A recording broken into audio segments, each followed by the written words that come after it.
Crore LED bulb replace हुए, 2.5 करोड़।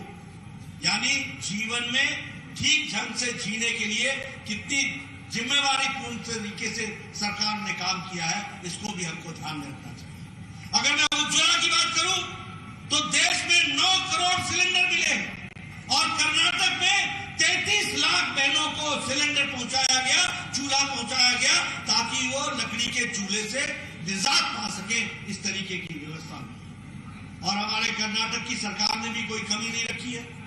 हमारे किसान भाइयों के बच्चों के लिए, हमारे बुनकर भाइयों के बच्चों के लिए, हमारे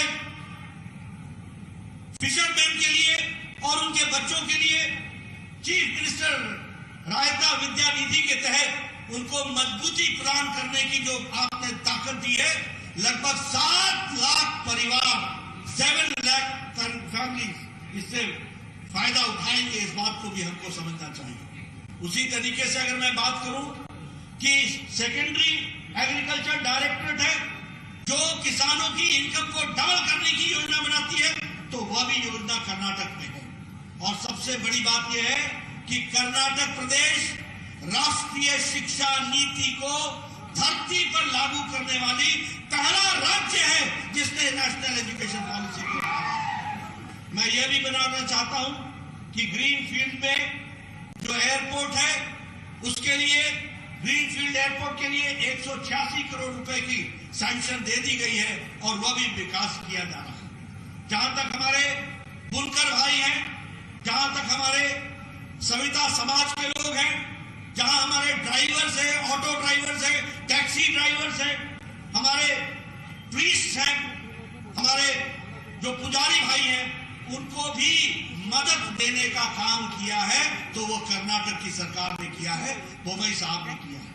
और मुझे खुशी है कि आप इनोवेशन इंडेक्स में देश में नंबर 1 पर खड़े हैं। इसके लिए भी मैं आपको बधाई देना चाहता हूं। मित्रों, ये कहना बड़ा आसान है, लेकिन इसको करना बड़ा मुश्किल होता है। लेकिन उसको करने का काम हमारे आदरणीय बोम्मई साहब ने, और शुरू में उसको हमारे येदियुरप्पा जी ने बहुत अच्छे तरीके से किया है।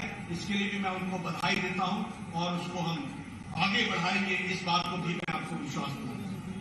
आप कार्यकर्ताओं से मेरा भी एक निवेदन है कि हमको लोगों के बीच में जाना है, लोगों को बताना है कि किस तरीके से भारतीय जनता पार्टी गांव, गरीब, वंचित, पीड़ित, शोषित, दलित, युवा, महिला, किसान, इनके लिए काम कर रही है, इनको आगे बढ़ाने का काम कर रही है। मित्रों, मैं आपको बताना चाहता हूं, सारे राजनीतिक दल सिवाय अपने परिवार को बनाने के बजाय, सिवाय अपने परिवार के साथ और पैसा कमाने के लिए, कमीशन करने के लिए, भ्रष्टाचार करने के लिए वो दिन रात काम कर रहे हैं।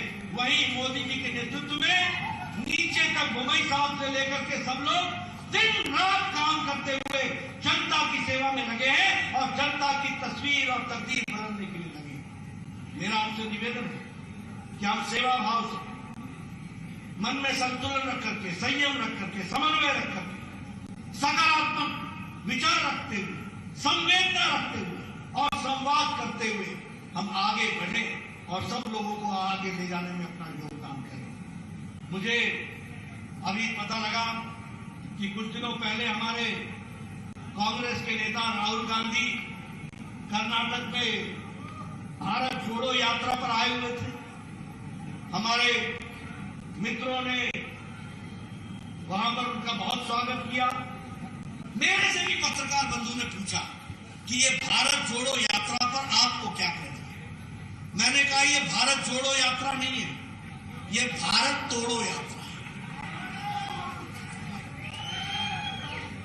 और ये प्रायश्चित यात्रा है, क्योंकि इनके पूर्वजों ने भारत को तोड़ने में कोई कसर नहीं छोड़ी, कोई कसर नहीं छोड़ी।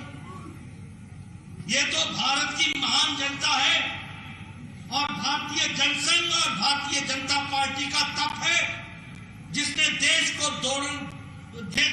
जोड़ने के लिए हर तरीके से प्रयास करके देश को मजबूत बनाया।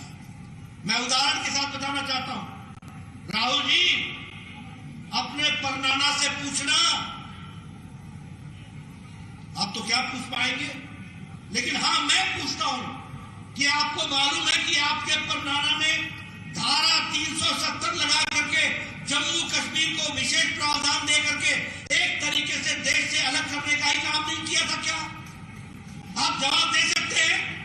धारा 370 को समाप्त करने का काम किया तो भारत के यशस्वी प्रधानमंत्री नरेंद्र मोदी ने किया और जम्मू कश्मीर को भारत के संविधान में अभिन्न अंग बनाया। आप राहुल जी, आप जाते हैं जेएनयू जवाहरलाल नेहरू यूनिवर्सिटी और आप किसके साथ खड़े होते हैं?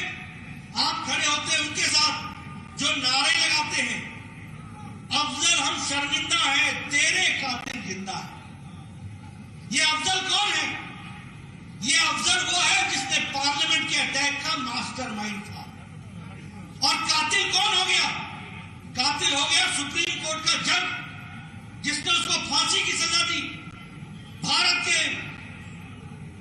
राष्ट्रपति उस समय के प्रणब मुखर्जी, जिन्होंने कहा कि यह सजा फांसी की सही है, तो वो तो हो गए कातिल और हम शर्मिंदा, यानी आप शर्मिंदा हैं।